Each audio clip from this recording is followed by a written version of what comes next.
Hi guys, and welcome to our new Mint Kitchen series where we hope to showcase some of our most popular and favourite recipes with you at home. My name's Luke, and along with my wife, we've been running our cafe here in Slima, Malta, which is called Mint, for the past 11 years.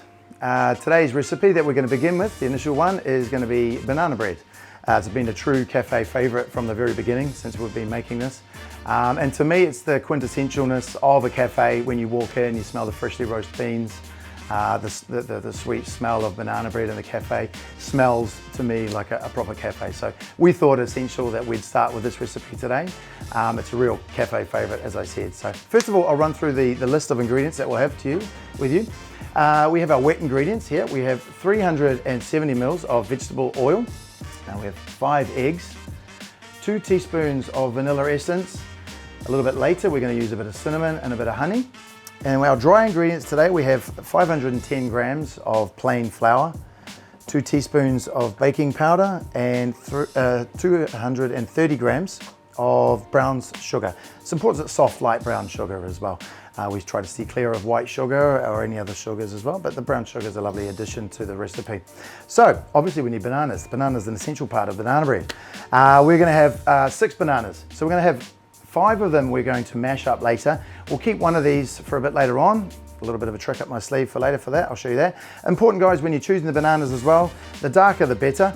The few little dark spots on it is never a bad thing. These are high in potassium, good energy for the day. If they're a little bit greener, wait till they get a bit darker.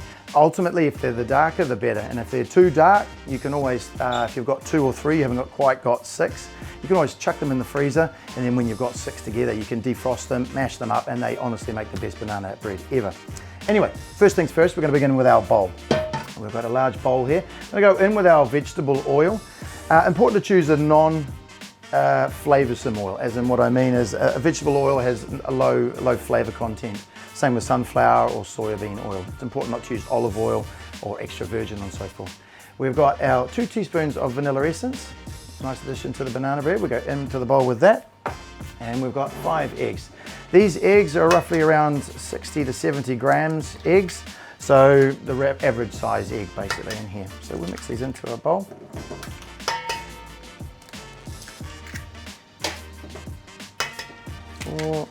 And the 5th egg in. Cool. Our next equipment that we're going to need is the whisk and a bit of elbow grease. So it's important to get in. We're trying to whisk up the eggs and the oil and the vanilla just to make that nice and emulsified basically. So trying to get in a little bit there. Incorporate everything before you start adding in the bananas. So just go a little bit on that there. Nice creaminess is what you're looking for. And we can just set that aside for 2 seconds while we move on to our banana mashing. So take a wee fork, take your 5 bananas that you've got there and just give it a good mash. As I said before, if the bananas are a little bit darker, they're often a little bit softer, so they're easier to work with as well. This is a real, as I said before, real cafe favorite for us. We've enjoyed making this from the very beginning. I make this with my daughters at home. They enjoy as much as I do as well. Get those bananas in, nice and mashed. Don't need to go too crazy with the mashing because we're going to soon get in amongst it and whisk it as well. So let's bring that a little bit over here and my spatula into the bowl. And with the banana. Okay, now let's move that back off to the side a bit there.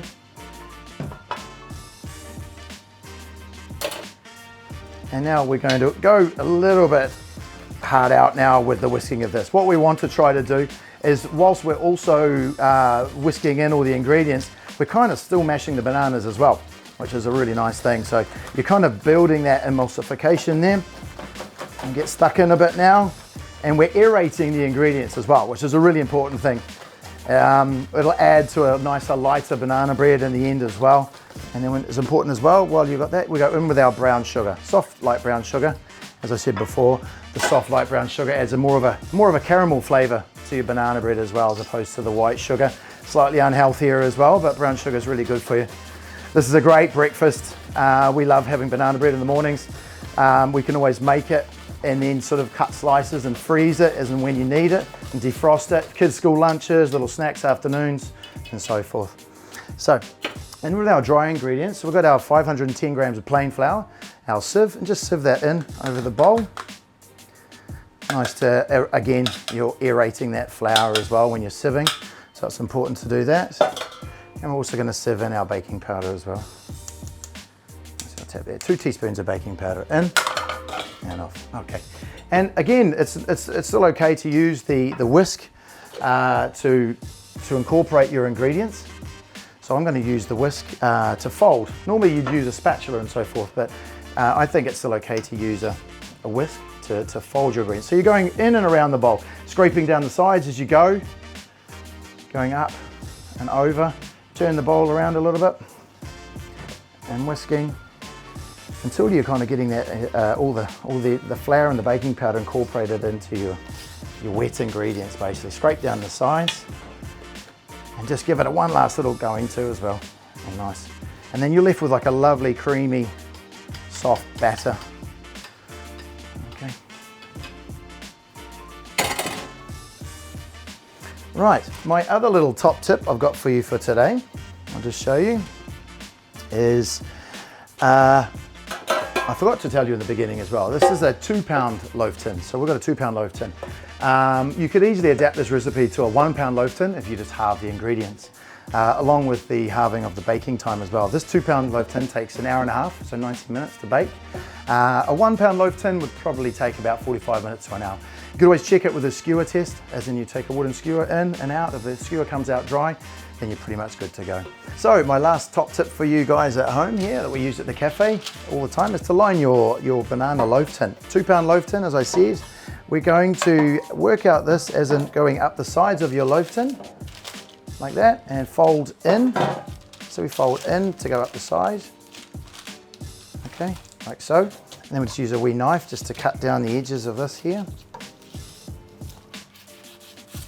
And cut down the other edge, the other end.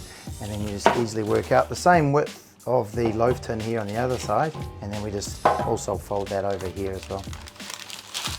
Okay.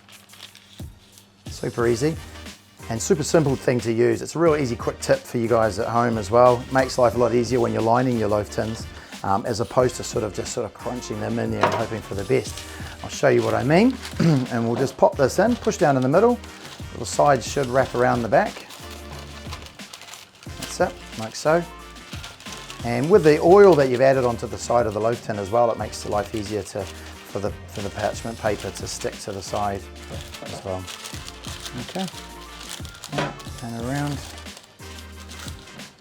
Okay, so what you're left with is quite a nifty little way to be able to line your loaf tins. Easy way in, as opposed to just scrunching it all in, as I said. Anyway, last things last, we're going to get is our banana bread into our loaf tin. So take our spatula, wipe down the edges, get all the goodness off the edges, you wouldn't leave anything in there, and we'll just go in to our loaf tin. Start from one end. I find it easier going from one end, kind of work your way across, like so, and then you can work your way back again with the remainder of the mixture. Nice. There we go. And make sure you get all that in. Normally at this stage my kids would be running up and asking to lick the bowl, and we just pop that over to the side. Okay, we can just give a quick wipe down to our bench as well. Okay, the other little thing that we like to do at the cafe is just to give that little bit of a topping to your banana bread, a little bit more special than the average sort of banana bread, is we just line it with a piece of, or thin slices of banana on the top. So just cut your little banana slices like so. Okay, doesn't need to be too neat either. I mean, we slice them like this. You can slice them any old way, any old how you like. And then we just pop them on top of your loaf tin, your loaf, sorry. And just pop your bananas in and around. Like that, nice and easy. Doesn't need to be too arty or anything like that. The last little thing that we like to do as well with our banana bread is we just to create that top seal, is that we always add the addition of honey. So it's just some runny honey that we have. And we just squiggle that over the top. And what the honey does is it adds that little bit of a seal for your bananas. Because what I've seen in a few other recipes around town is that the bananas tend to dry out when they're baked in the oven. What the honey does, it adds that little bit of a seal over the top. So it's a nice little addition. And obviously the banana, the honey, and the last little thing we're going to add before we pop it in the oven is cinnamon, ground cinnamon. Just a little bit of a tip over the top there, a little bit of light dusting. If you're crazy for cinnamon, you can chuck more on. If you're not so fussed on it, you can leave it out. It's super easy. But what I would suggest is to definitely go with the honey because it adds a nice little bit of seal on the top. What I also failed to tell you to do in the beginning is to preheat your oven to 180 degrees. You could do that, and then you're just going to pop your banana bread into your oven. Banana bread in for an hour and a half. Takes about quite a long time. You can always check it again, as I said before, with the skewer test. If the skewer comes out dry, you're good to go. What we've done is we've made one for you a little earlier this morning. We've got our nice, lovely baked banana bread ready to go. What I'll do is I'll cut you a wee slice off the end here. You can just see the inside here. What I said before about the importance of whisking and so forth was creating that little light fluff and the light bubbles that you've got inside the banana bread there. And that's basically, you can cut them to how you like really, the same slices. As I said, you can slice them individually, freeze them, use them for kids' school lunches and packed lunches and so forth. It's a real cafe favorite. I'm truly happy to be able to share it with you guys here today. We hope that you've enjoyed what you've seen. We sure have enjoyed showing them and presenting them to you. We're going to follow these up with another set of tutorials and cooking videos. So give us a thumbs up if you like what you see, and let us know if you'd like to see any further recipes from our side. Until then, take care and look after yourself. Cheers.